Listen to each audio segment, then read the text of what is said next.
as I see it pop up. We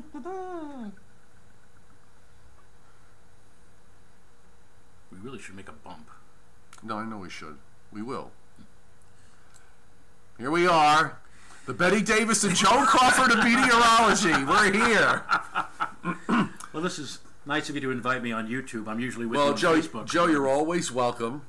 The Joe and Joe Show, one of the advantages of calling it the Joe and Joe Show is that, well, Joe gets top billing. What?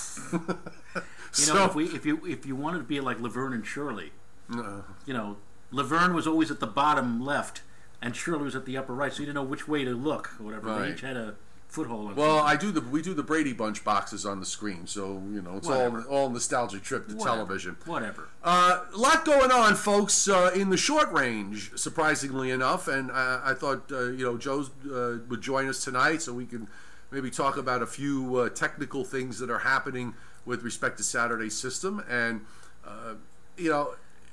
we have been discussing and maybe belaboring the fact that in this pattern that we've been in, which is taken an almost spring-like turn to it, right, that the only way it's going to snow is that if everything times out perfectly, shot of cold air, weather system coming along, and obviously we have that for Saturday. Right. But there's a few little subtleties going on that could make for some interesting outcomes. We're not necessarily ready to forecast this, but there are a few things that could say, hey, somebody might get a surprise. And this is a pattern, Joe, where I think everybody, the snow lovers and the snow haters, will like. If you're a snow lover, obviously you'll get your thrill on Saturday night. If you hate snow, here's the good news for you, is the fact that this snow, once it falls, isn't apparently going to last very long, because no sooner do we get it out of here, we start another big warm-up. Mid-40s probably, at least mid-40s Sunday and Monday, and rising toward or even above 60 for Tuesday and Wednesday, which means that whatever snow falls isn't going to be on the ground for too long with those kind of temperatures. Right. And by the way, just remember, our audience here on YouTube is from all over creation. From all the ends of the earth, from pole to pole. So we're going to talk about a lot of things in the broad sense. I put up my snowfall map, which I drew basically from northern Virginia up to southern New England.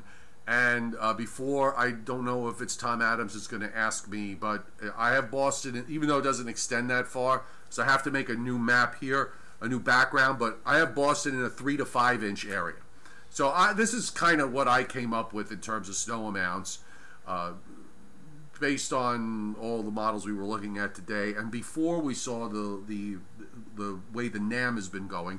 But I think here at this point, this is a pretty fair assessment. I think so too.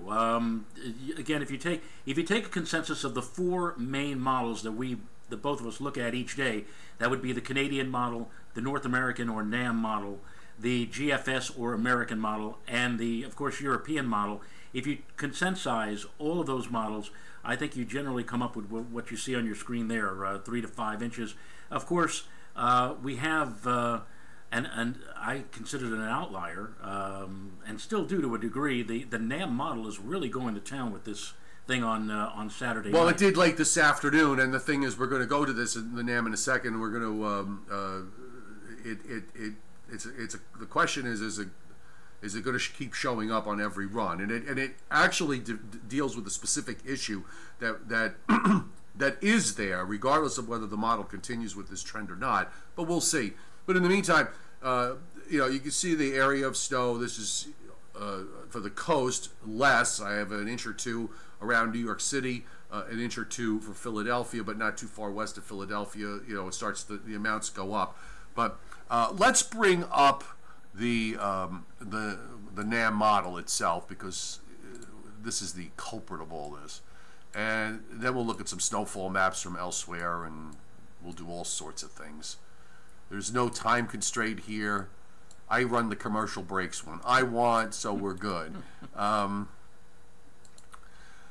Anyhow, so I would have to say that this first showed up, I think, not yesterday, the day before yesterday, on the afternoon run of the European. we all did like a double take, like, what is this? Where did this come from all of a sudden? And that has probably been the most consistent of the four models that I just mentioned. Now the GFS, the American model, in contrast, has been going back and forth, suppressing this, bringing it back, suppressing it, bringing it back. It has it warm, it has it cold. If you watched, or if you looked last night on the 0Z, the overnight run of the GFS, this had practically nothing for the Hudson Valley, maybe just a few snowflakes for lower Westchester, mainly a rain event, and now all of a sudden it has flipped. 12 hours later now it is showing not a tremendous snowfall, but still more than what it was showing last night, 2 to 3 inches. The Canadian model seems to be in the camp of the GFS, 2 to 3 inches. The NAM, and we'll get more into that in just a moment, is going maybe as much as 8 or 9 inches of snow for parts of the Hudson Valley. And somewhere amidst all of this is the European model, which again is pretty much what Joe has just displayed here, 3 to 5 inches for the northern sections of New Jersey, the Hudson Valley, lighter amounts to the south and east because of modest locking in of colder air, and less to the north and west because it's a coastal system. So the further north and west you go, the lesser the amount. The NAM seems to be trying to show that northern trough, if you look back over Minnesota down into northern Missouri, there's a trough in there in that northern part of the jet stream. You can barely pick out the southern part of that, and the NAM it's by far not the most impressive upper trough in the world, but it's just kind of got this shortwave trough that goes negative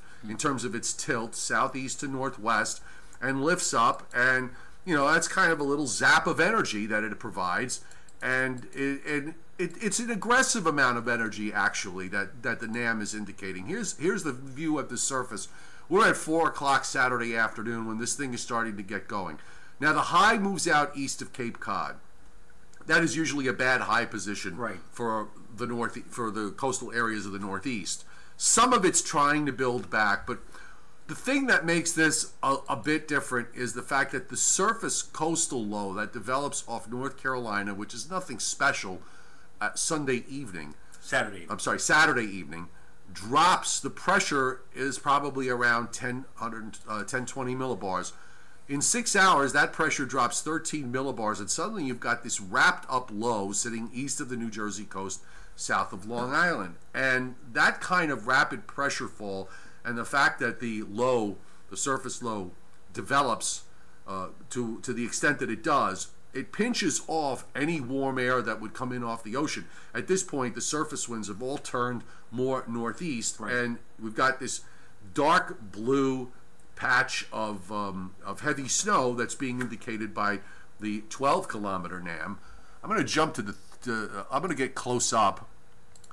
Why don't we? This is the 12-kilometer NAM here with where the surface low is. Let's put the 3-kilometer NAM up.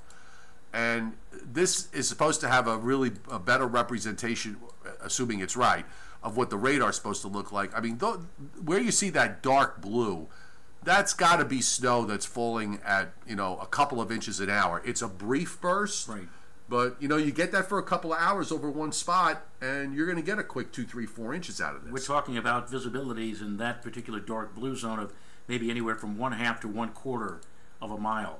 And you're right. It's what saves us from truly a crippling snow scenario is, well, number one, as you pointed out, the high is taking the wrong kind of path off to the east. It's not to the north and helping to block this or slow this down. And number two, it is a progressive system. Oh, it flies out of here. It just flies right out. By 4 a.m., it's almost all but done. It's just ending in Boston by 7 a.m., and then it's long gone. Heading, looks like it would clip coastal areas, southern areas of Nova Scotia, perhaps, with some heavy snow, with lighter snows as you go to the north. And the benchmark of an intensifying storm such as this, such a deepening storm, is the potential for lightning and thunder.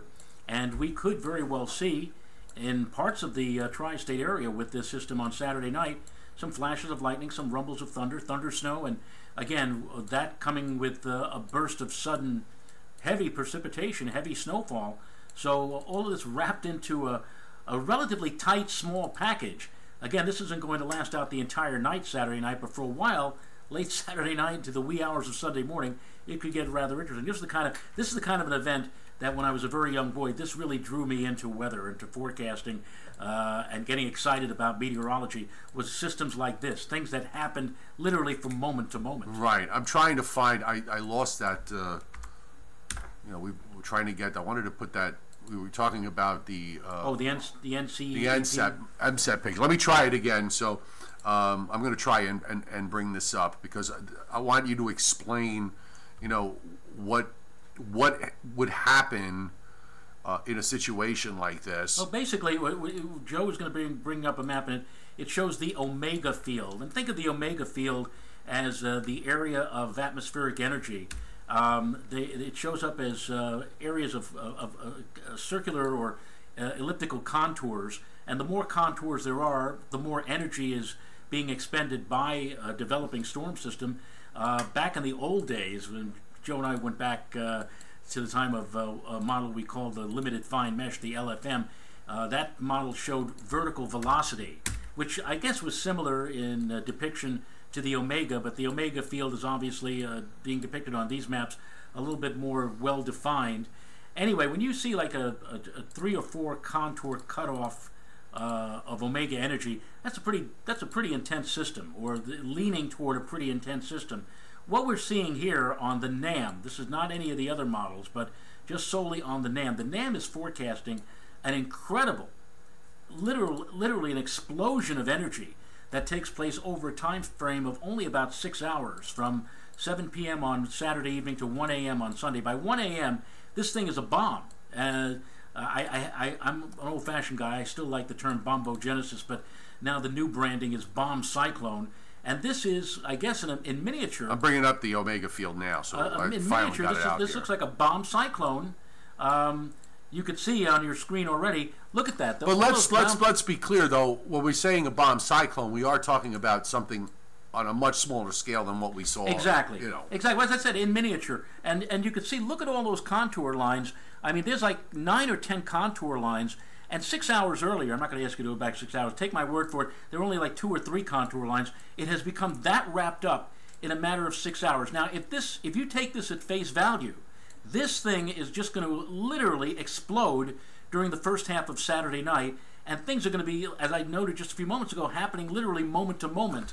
Right, and it's a small area that's going to probably be affected by this in terms of geographic size. I mean, we're talking this would impact weather and precip type for New Jersey, and particularly for northeastern parts of coastal New Jersey, say Northern Ocean, Monmouth County, and also for Long Island, for even into areas in southern Connecticut, where you're going to wind up with intense precip falling, and in some of those areas, that is going to cool the bottom of the atmosphere. Right. The temperatures in the atmosphere, if you looked at it, would probably want you to lean toward the idea that we would get it would be mostly rain. But if we wind up with intense precip falling, that would cool the bottom part of the atmosphere by maybe it'll only need to cool by 1 degree. In this instance, it's that tenuous that you could wind up with a heavy wet snowfall falling in some places. Exactly, and the amount of cold air, I did not get a look at the FOOS, what we call the tabular data for the North American model as of the latest run, the 18Z run, but as of the 12Z run... Well, it wouldn't go out far enough. Right, okay, yeah, it only goes out to 48 hours, but on the run that came out for 12Z, which ended, I believe, Saturday evening at 7 p.m., at that time, the boundary layer temperatures, the lowest layer of the atmosphere, was actually just a shade above 0 Celsius, which would indicate or suggest that we would have either a slushy snow or maybe just plain rain. But again, if we get enough intensity, that could very easily, as the precipitation comes down, that could very easily cool the atmosphere just enough to switch it over back to snow and set the stage for significant snowfall. Well, I pulled up the 2-meter temperatures for Saturday afternoon. This is at 4 p.m. and the blue areas, and as you get bluer, it's obviously colder, but the blue would be where the surface temperature at 2 meters is at 32. At 7 p.m., you can see where that freezing line is. just north of New York City, just to the north and west of New York City. Connecticut, it looks like it's all under 32. But, places like Long Island, back to New York City, going to New Jersey south of 78, you'll probably be talking about surface temperatures 33, 34, 35. So that dynamic cooling is going to be extremely critical in determining whether it winds up being a slushy nothing or some rain, or is it going to wind up being 2, 3, 4, 5 inches for those coastal areas. And when we go to 10 o'clock at night, that freezing line, see, it barely moves. It pretty much stays at the same place through 1 a.m. And that's how we're at one of these situations where we're actually forecasting for this line, the area right along and just south of that line. It's very tough. You better, we're off by 10 or 15 miles. It's a problem. This is going to be one of those, this will be one of these situations. You talk about a big metropolitan area like New York City, and this could be one of those situations where, let's say, Staten Island sees maybe a slush coating of an inch, and meanwhile, Riverdale in the North Bronx, the Northwest Bronx, picks up a quickie 3 or 4 inches. Right.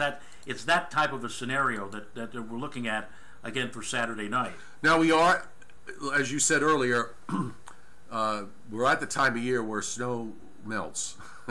Well, at least the weather pattern we're in is certainly pushing that idea along. I'm not talking about the sun angle. I'm not talking about that. Right. This is just the fact that temperatures are going to warm.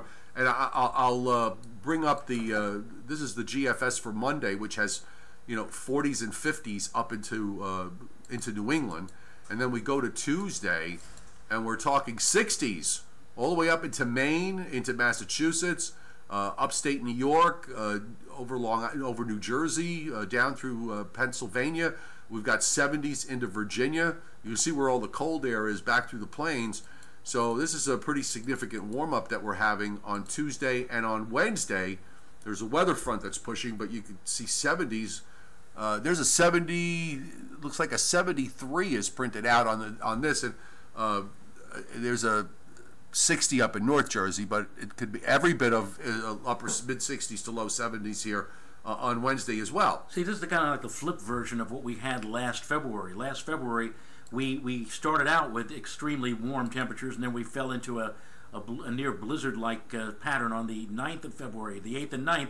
This one, and then we came out of that eventually. It got warm again toward the end of the month. There was a bunch of 60s. But the cold air was still around, and that maintained that snow for quite some time after the storm had passed. In this situation, what we're doing is we're starting off with the cold weather on Saturday, going into the snowstorm on Sunday, and then all of a sudden, now we're going right into another warming pattern, as you just pointed out. So one has to wonder, if we get like 3 or 4 inches of snow on Saturday night, how much of that is going to still be around, let's say, by the end of Monday or Tuesday?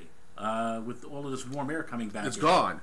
Yeah, it may be gone. It may be gone faster than you think. Yeah. All right. So I pulled up the U.S. map because I want to we'll just take a look at how this is all going to progress across the country with other weather systems. Looks like something's coming into the Pacific Northwest, and then yet another system on Sunday. You've got low pressure up in Wyoming with some snows from North Dakota back up through the Northwest.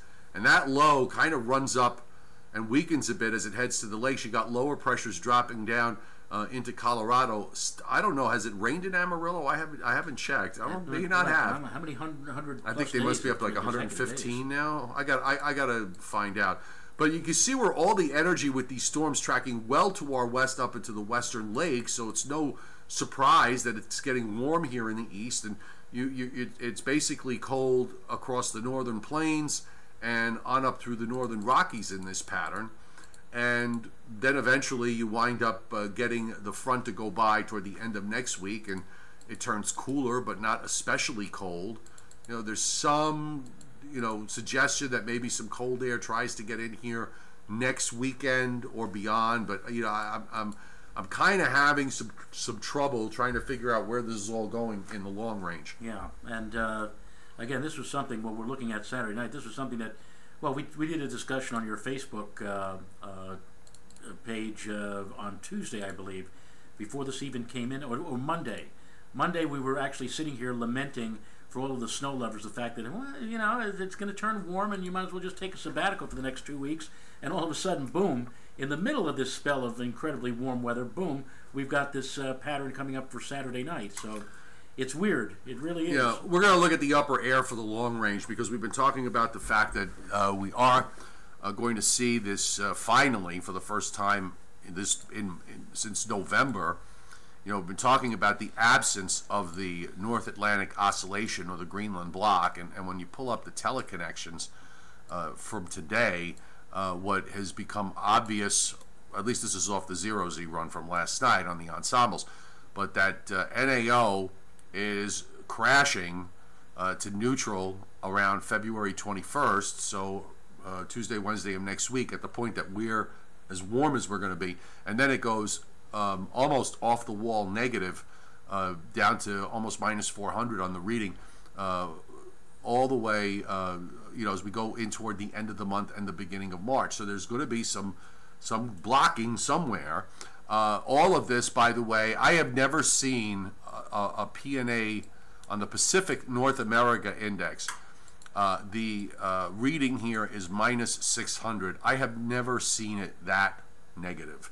This is about as absent of a PNA as you can get. Wow. All of this corresponding, by the way, that 19, 20, or 21st, that's around when we're going to have this warm-up, Monday, right. Tuesday, Wednesday. Right.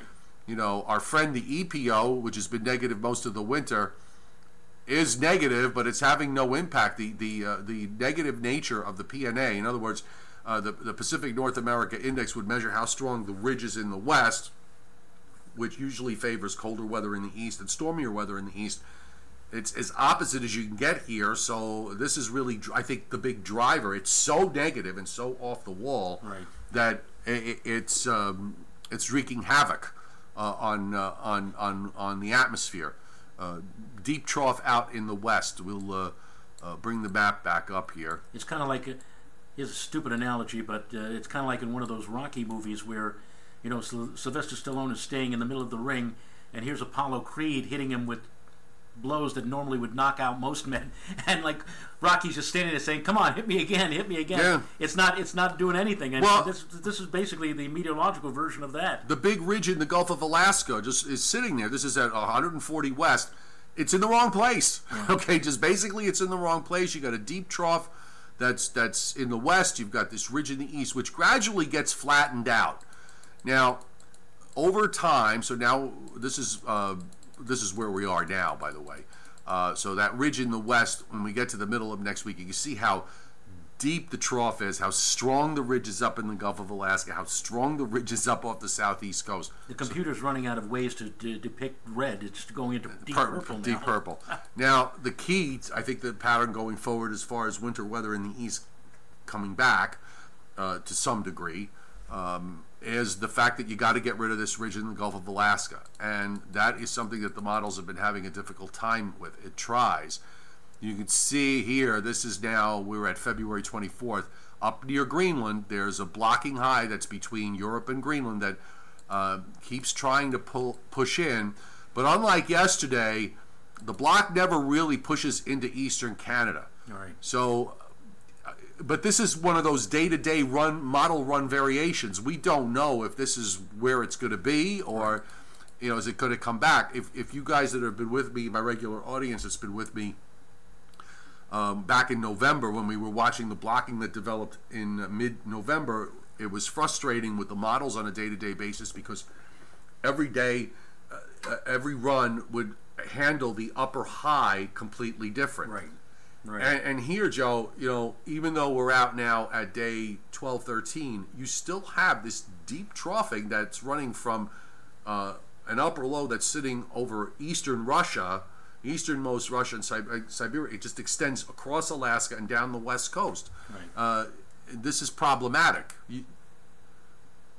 There you go. So this is how it's supposed to be at the end of the period. You're getting... Right. You know, the ridge almost tries to come right back along 140. I don't know where this is all going to wind up in the long range. I really don't. You just have to play it one day at a time. I mean, I've been with you on Facebook each night, and each night we bring these maps up. It looks a shade different from the night before. You can't hang your hat on one particular situation and say that's it. There it is. That's what's going to happen. If you come back the next night, as we just seen now, that big ridge that we were watching over. A big block that was happening near Greenland or between Greenland and Europe, now doesn't look all that great as compared right to on this run. On this but run. the NAO signature is very strong. Europe seems to be going to be participating in this wild weather. And I was looking at the upper air across Europe as we go through time, and as the block, the East-based block, establishes itself, it looks pretty active in terms of weather systems coming in from off the Atlantic. And then look at this. This is deep and late in the period, but you've got this deep trough up in Western Europe. And when we pull the surface map up here, I don't know how real this is, but it's got all sorts of craziness. I mean, there's a 973 millibar low sitting in southern Italy near Naples, and it looks like it's snowing in Rome, which doesn't happen very often. Right. But then, again, this is 12, 13 days from now, and who knows? Actually, it's more than that. It's right at the end of the 2-week period, so who knows if this is right? And here in America, whenever there's some kind of an anomalous European weather event or whatever, you always see it on page 64. Right. The lower left-hand corner screen. Something like Germany gets walloped with high winds, and there's like 3 lines to it. But it is a significant story if you are in Europe. Well, this has been a good learning experience for me because you and I know we really pay attention to this sort of stuff, and I've been looking almost on a daily basis. We've been showing the weather across Europe because it actually helps in gaining a perspective of where all this stuff comes from, and it plays out so much different.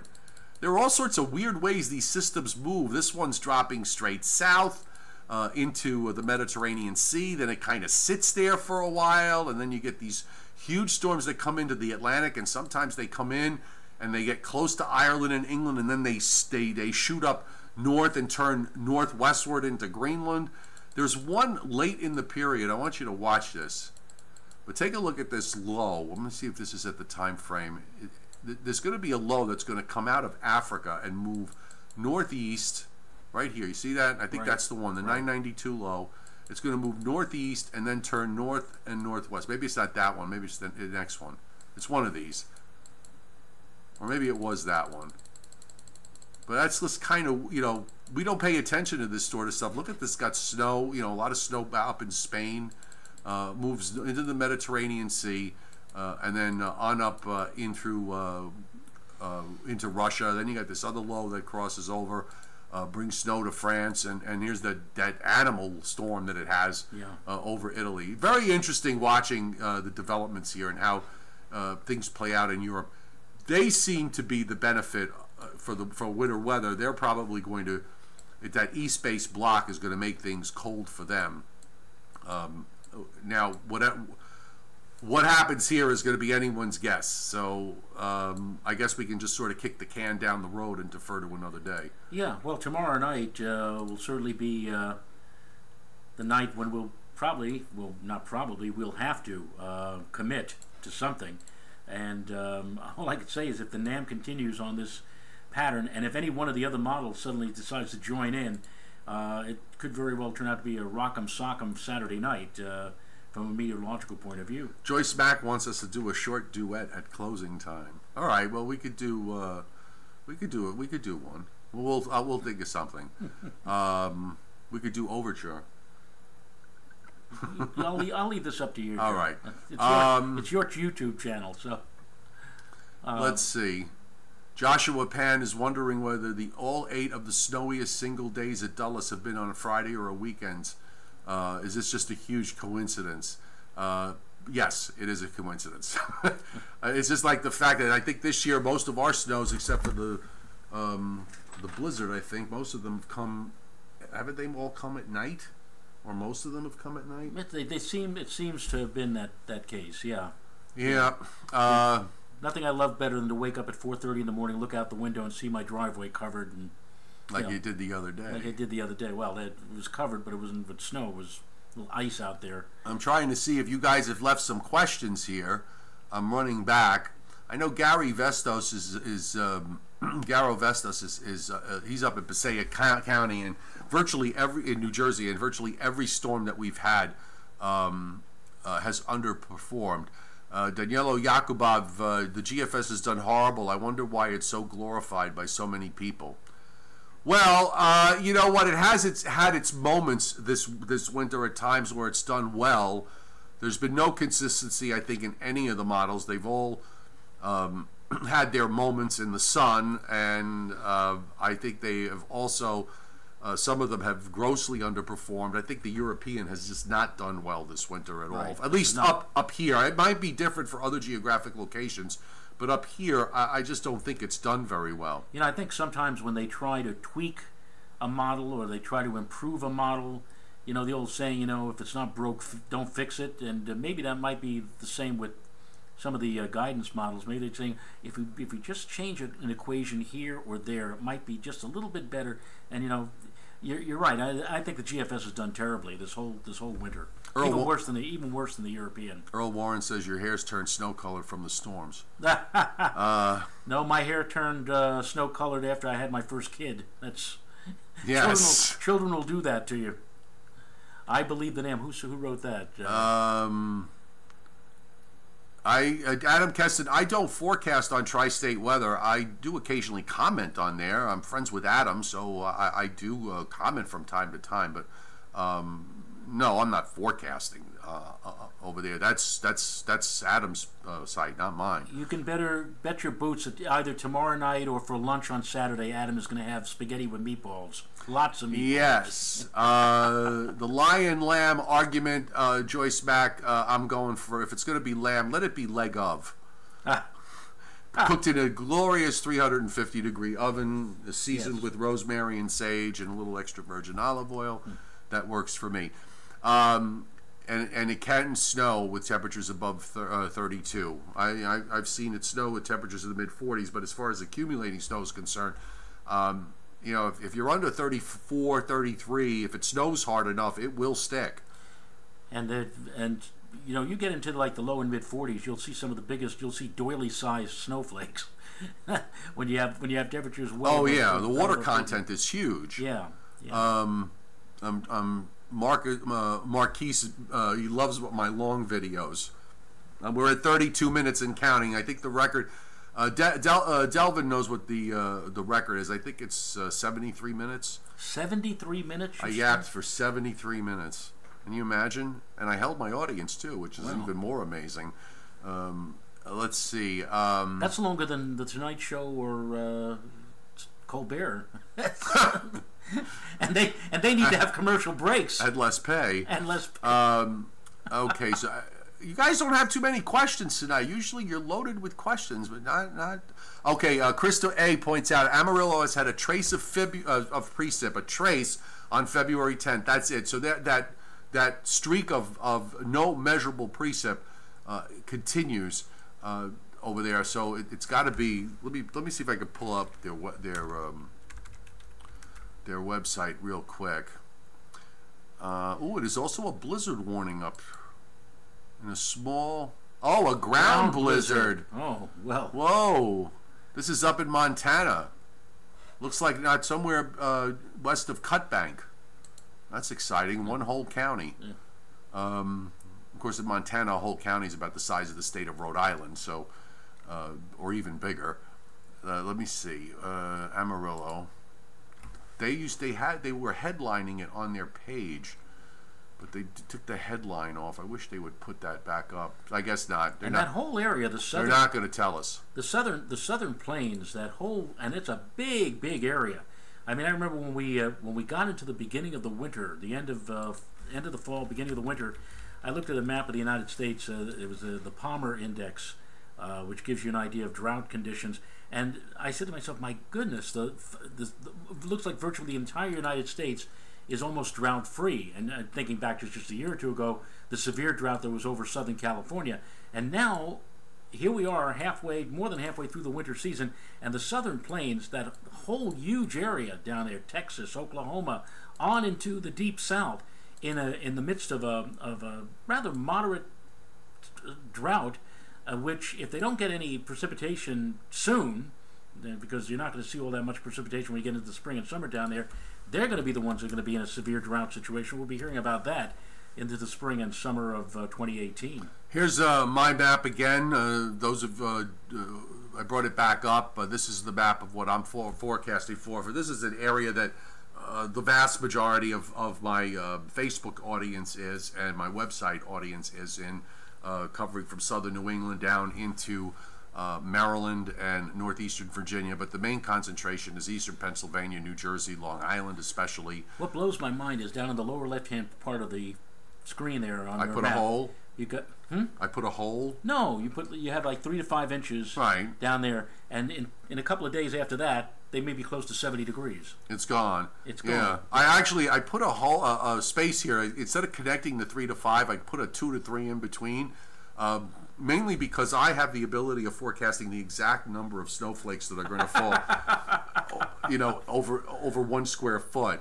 But actually, for some reason, there's a bit of a snow hole that exists here, and I think the reason may be because you get lows that oftentimes die out as they come up from the southwest and redevelop to the east, and you wind up with this gap in between the coastal low snows and the snows that are that are over land. So I just took that could all very well be connected. So it has nothing to do with the Quakers, for example, who live in that area, or the be nice Pennsylvania Dutch country. No. I will bring up the snowfall map from the Weather Service because they're actually a little bit more aggressive than you and I are. But this is what the Upton office is going for New York, for the New York, northeastern New Jersey, southern Connecticut, Hudson Valley, mainly south of 84, but 1 to 2 for Long Island, and then quickly those amounts go up to 3 to 4 and 4 to 6. I think this is a reasonable forecast. It's not that far off from what I have. They're trying to agree with me, but. That 1 to 2 on Long Island that's going to be one of those spots where that could easily wind up being double that, or who knows, maybe even triple that if the NAM is right. Well, can I quote our mutual associate Dave Tollers? Yes. Okay. I mean, like he was telling you what this could. Well, you know, he 8 inches or whatever. We did speak briefly this afternoon, and he kind of agreed that it could be an inch or 2, or it could be 6, 7, or 8 if the NAM is right. The NAM can sometimes fool you, though. It does this a lot, and then it winds up backing off. So that's why we want to see some confirmation. This is from the Weather Service in Mount Holly, which covers Delaware, northeasternmost Maryland, and on up through New Jersey. And into eastern Pennsylvania, and you can see the 4 to 6s. They're going 4 to 6, mainly north of Route 78. South of 78, it drops down to 2 to 3 and 1 to 2. So it looks like the highest amounts are going to be north and west of the Turnpike, and also some 3 to 4 inch amounts in southeastern Pennsylvania. Then it drops down to 1 to 2 in northern Delaware. You see, one of the things I brought up going against a snow amount of, let's say, 6 inches is the fact that unless the NAM is correct and we get a sudden burst of 2 to 3 inches an hour for a couple hours, it's going to be pretty hard to put down 6 inches. If you're hoping for an inch per hour, I don't think that's in the cards with this system. But if we do get that burst of activity, then all bets are off. Right. This is Boston's view. Boston responsible for the areas that highlighted in the dark blue there. And they're going generally 3 to 4 inches. 4 to 6 inches for most places, including Boston and Worcester and Providence in Rhode Island and Hartford. So that whole area in southern New England and southeastern New England in the zone of 4 to 6 inches. I forgot who it was yesterday that was asking me about Boston, so I put up the Boston snowfall map. And if you go on my website, by the way, and go to the snow forecast page or the Joe's snow forecast page on the menu at the top, I have all these maps on one page and they automatically update. So all you got to do is just click on it and you'll get every map from Virginia up to Maine, back to western New York and western Pennsylvania all at once. So you guys can go take a look at that. Let's see. Garo Vestas. Joe, I assume he means both of us. Do you see more snow? You take this one. Do you see more snowstorms after this one, or are we done because we still have March, April? And remember the opening day, please, snowstorm, et cetera, et cetera. I thought that these kind of questions were going to go bye after earlier this week. I mean, Monday it looked hopeless that we'd see any kind of significant snow for a number of days. Now all of a sudden, boom, you've got yourself like a miniature snow burst here for Saturday night. And if that could happen in a matter of just a day or two notice or change in the overall guidance statistical patterns or whatever, and you're still asking whether or not it's possible that this is going to be the last one, I can't believe this. I know. This happens every year. I don't like get Met it. Fans. You're like Met fans. You're expecting your fatalists. I have to tell you though that my YouTube audience is they're pretty good. They get this to a large degree, which is great. Right. I've just been getting increasingly frustrated with people on my Facebook page, putting up winter is over, acting as if we've never gone to 60 before in the month of February, acting as if it's never snowed in March before. And I remember going through this last year, and we got peppered with a few snowfalls, including and one big one in March 13th. And I couldn't, it's beside me. I don't get it. I mean, unless people are just doing that just to, to break horns and bust my chops. But I don't think that's the case. I think they're just darn serious about it. I propose that if we do wind up with a big snowstorm between now and by the way, I'm also misquoted in the other direction. I was not being named, but I knew it was me because it was how they phrased it. Because I had dared to say, talk about the heresy, Joe. This was real heresy. I'm surprised they didn't burn me at the stake over this. But I had the audacity to suggest that not only what I said before about the fact that in this pattern it would have to be perfect in order for it to snow, and that even if we go into this blocking pattern, if it doesn't set up right in March, it might be problematic. Somehow that gets interpreted to mean we're never going to see another snowflake for the rest of this winter. And then, whoa, did I get attacked? I never said that. I think I said something that is pretty basic and pretty obvious. If it doesn't set up perfect, it ain't going to happen. This weekend, the Saturday, it's trying to set up in a perfect way because we got no cold air.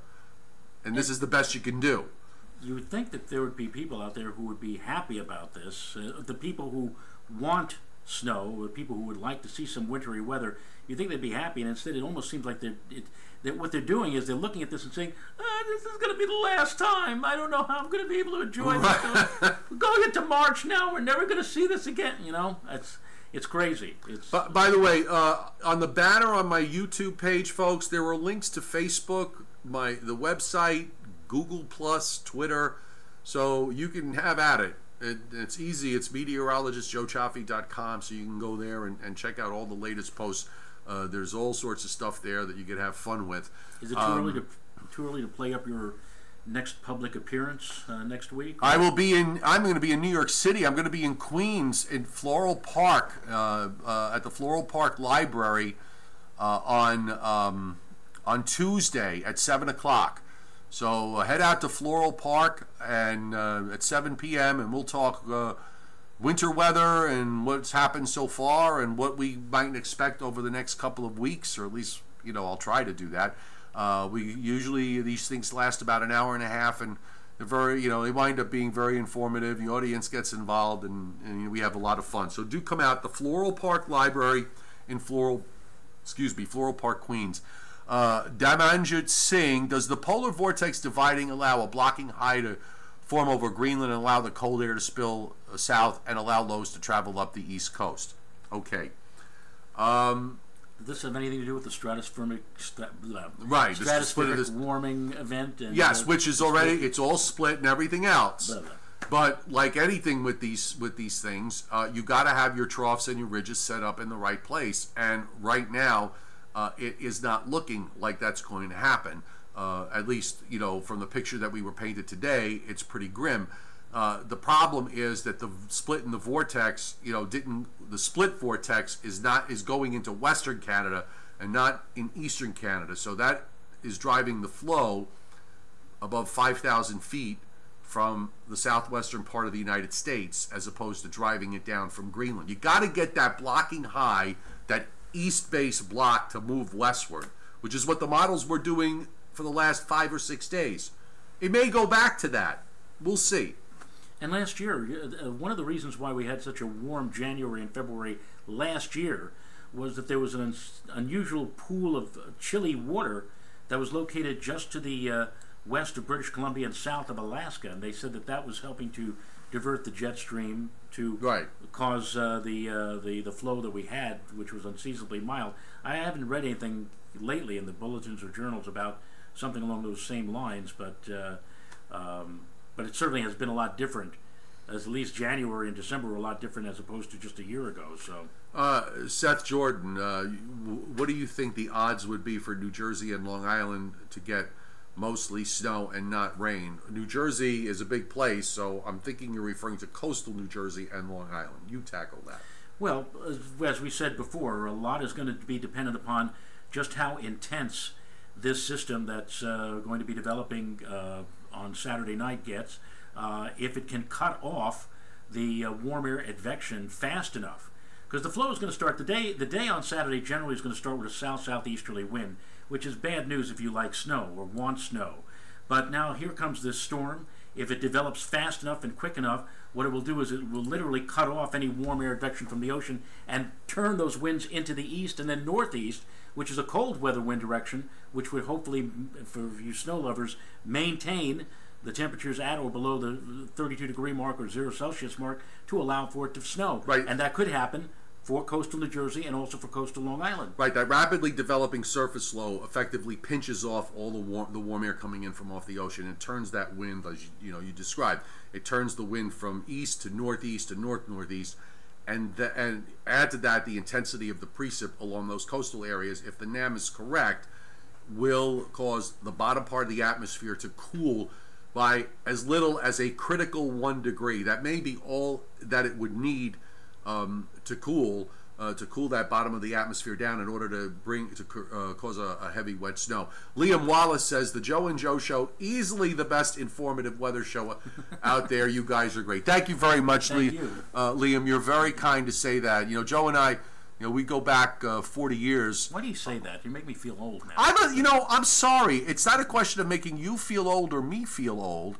But it does show you that we have a lot of empiricism behind us. Well, but also we've the been fact in the trenches for 40 years. I kind of hold that up as a source of pride. 40 years is a long time. It's we from 1979 to for me anyway, it's 39. It's 39 years. I will be celebrating my 40th year in broadcasting on June 22nd of this year. So really, it's 40 years. I started with a company that was based originally in Flushing, Queens, which has since merged with another company up in Hopewell Junction in upstate New York. But I started there, and then I won't get into the story. Maybe one day, if I come back and we get closer to that anniversary. It's a tender, heartwarming story of a Cuban tobacco picker and his love for the plantation owner's daughter. I will say one thing, though, getting back a minute or two ago to what we were talking about with this pattern that's coming up on Saturday night. It's the same type of pattern that lulled forecasters into a false sense of security in February of 1969 with the Lindsay storm. I know, but before you do that, I just want you to know, because I went and pulled up some of the maps of the Lindsay snowstorm. It did wind up intensifying to a 972 low. This is not going to do that. No, but it was just, as you just said, all it takes is just for the winds to shift into the east and northeast just enough to lower that temperature, even by a degree or two.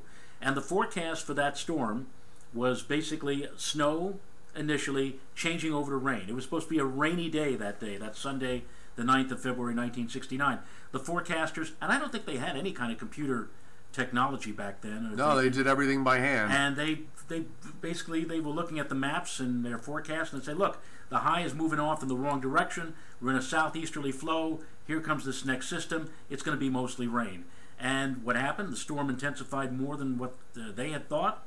The winds turned around into the east and northeast. Warm air advection was cut off. Never changed over to rain, and we ended up with a quickie 15 inches of snow, which surprised everybody, including Mayor Lindsay, who didn't get out the sanitation trucks on time. YouTuber is also a fan of our show. Thank you very much. Matt Wilson is going to try my pork shoulder recipe. Want to know if I cooked it covered or uncovered at 200 degrees. Uncovered, okay, and at a little over an hour per pound. My general rule is I put it in the oven at midnight, and then my oven shuts off automatically after being on for 12 hours. So I usually buy roughly a 11 or 12 pound pork shoulder, and I cook it from midnight to noon. All right. But the most important thing, Matt, I will tell you, the really most important thing to do with it, season it at least one day before, and when you do, let it sit out at room temperature for a couple of hours before you put it back in the fridge, because that lets the salt tenderize the meat. And before you put it in the oven, bring it out to room temperature for about an hour and a half to 2 hours before you put it in the oven. Again, to get that coarse kosher salt to work in to the meat and tenderize it. And the only other thing I would say is that in the last 2 hours, you could nudge the temperature up to maybe about 220, 225, just to give it a little more of a browning. But it's probably not necessary that you do that, but if you do, it just gives it that nice little extra added special touch to it. And then take it out, let it rest for a couple of hours before you pull it apart. It should come right off the bone. When did I end up on the Food Network? Yeah. Well, I've been telling him for years that he's losing a ton of money by not having his own cooking show, which probably would be number one, I think, in the ratings. Oh my! You're very flat. My problem, I like to. I'm very big on roasts. I like doing prime rib roast, pork roast, pork shoulder, chicken, pork tenderloin. I've come up with all these wonderful ways, and I always used to say that men will cook as long as there's danger involved. This is why men grill on propane gas tanks to barbecues, because there's always that tiny little chance that it might blow up the neighborhood, and they're just kind of, this is sort of the mentality of it. But I'm going to think about you now every time I turn on my gas. Yeah, no, I don't want to give anybody any ideas here, but it's guys.